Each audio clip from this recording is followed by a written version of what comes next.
সিরিয়ার দক্ষিণাঞ্চল বেইত জিনে ইসরায়েলি হামলায় 10 জন নিহত। যুদ্ধের ক্ষতি কাটিয়ে অর্থনীতি পুনঃপ্রতিষ্ঠার লড়াই করছে গাজার ব্যবসায়ীরা। এবং বিশ্বের দীর্ঘতম চালকবিহীন মেট্রো নেটওয়ার্কের স্বীকৃতি পেল রিয়াদ। মধ্যপ্রাচ্যের রাজনৈতিক, অর্থনৈতিক সহ সবশেষ খবরাখবর আপনাদের সামনে এক নজরে তুলে ধরছি আমি মনসুর আরিফিন।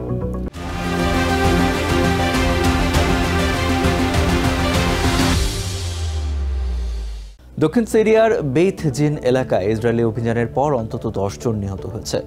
ইসরায়েলি সামরিক বাহিনী জানিয়েছে, অভিযানের সময় জনগোষ্ঠীর সদস্যদের আটক করতে গিয়ে সংঘর্ষে তাদের 5 জন সেনা আহত হয়েছে। সিরীয় রাষ্ট্রীয় গণমাধ্যম সানার প্রতিবেদনে বলা হয়, হামলায় নিহতদের মধ্যে 2 শিশু রয়েছে এবং বহু সিরীয় বাসিন্দা আহত হয়েছে এতে। দামাস্কাসের স্বাস্থ্য অধিদপ্তর জানিয়েছে, স্থানীয় সময় শুক্রবার ভোর 3:40 ইসরায়েলি বাহিনী বেইত জিন এলাকায় গোলাবর্ষণ চালায় এবং পরে সেনারা গ্রামে প্রবেশ করে। এ সময় স্থানীয় বাসিন্দারা ইসরায়েলি বাহিনীর মুখোমুখি হলে সংঘর্ষ শুরু হয়, যা পরে তীব্র রূপ নেয়। এ সময় ইসরায়েলি বাহিনী 2 জনকে আটক করে।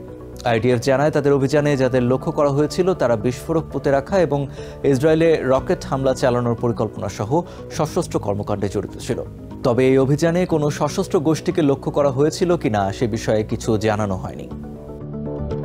2 বছরের যুদ্ধে গাজায় শুধু প্রাণহানি নয়, অবকাঠামো ধ্বংসসহ পুরো অর্থনীতির বিপর্যয় ঘটে গেছে। যুদ্ধবিরতির পর বেঁচে থাকার লড়াইয়ে নিজেদের অবস্থার উন্নয়নে প্রাণপণ চেষ্টা করে যাচ্ছে উপত্যকার বাসিন্দারা। ব্যবসায়ীরা নতুন করে চেষ্টা করছেন ব্যবসা পুনঃপ্রতিষ্ঠার। কিছু কিছু কারখানায় কাজ শুরু হয়েছে, কেউ কেউ সবজি বিক্রি সহ অন্যান্য সামগ্রী বিক্রির ব্যবসায় আবার যোগ দিয়েছেন। গাজার খান ইউনিসে যুদ্ধবিধ্বস্ত ধ্বংসস্তূপের মাঝে টিকে থাকার লড়াই চালাচ্ছে 2টি ব্যবসা প্রতিষ্ঠান, যারা একসময় বহু প্যালেস্টিনিয়ান পরিবারের জীবিকা বহন করত। ইসরায়েল ও হামাসের মধ্যে যুদ্ধবিরতি কার্যকর হওয়ার কয়েক সপ্তাহ পরেও তারা পুরোপুরি কাজ পুনরায় শুরু করতে পারেনি। 2 বছরের যুদ্ধে এসব প্রতিষ্ঠানের ধ্বংস শুধু মালিকদের নয়, তাদের কর্মচারী ও তাদের পরিবারের উপরেও বড় ধরনের প্রভাব ফেলেছে। আল আরিস ফ্যাক্টরির ধ্বংসস্তূপে দাঁড়িয়ে মালিক 45 বছর বয়সী তাহা আল মাকদমা দেখাচ্ছিলেন সেই স্থান যেখানে একসময় আইসক্রিম, চকলেট, লেপা, মার্শমেলো ও বিস্কুট তৈরি হতো। আল মাকাদমা জানান, যুদ্ধের আগে তার কারখানায় 200-র বেশি শ্রমিক কাজ করতেন এবং গ্রীষ্মে মাসিক আয় $30,000 থেকে $50,000 পর্যন্ত উঠত। খবরটা ছিল বজ্রাঘাতের মতো। ফ্যাক্টরিটা বোমায় উড়ে গেছে, এতে মানসিকভাবে ভেঙে পড়েছিলাম। আমাদের কিছুই অবশিষ্ট নেই। ফ্যাক্টরিতে ইসরায়েলি হামলায় আমার 2 ভাই সহ 20 জনের মৃত্যু হয়। জাতিসংঘের এক প্রতিবেদনে বলা হয়, গাজার যুদ্ধ ও ওয়েস্ট ব্যাংকের অর্থনৈতিক বিধিনিষেধ প্যালেস্টাইনের অর্থনীতিকে রেকর্ড পরিমাণ ক্ষতির মুখে ঠেলে দিয়েছে, যা কয়েক দশকের অগ্রগতি মুছে দিয়েছে। জাতিসংঘের বাণিজ্য ও উন্নয়ন সংস্থা UNCTAD জানায়, 2022 সালের তুলনায় 2024 সালে ওয়েস্ট ব্যাংক ও গাজা জুড়ে প্যালেস্টাইনের অর্থনীতি 30% সংকুচিত হয়েছে।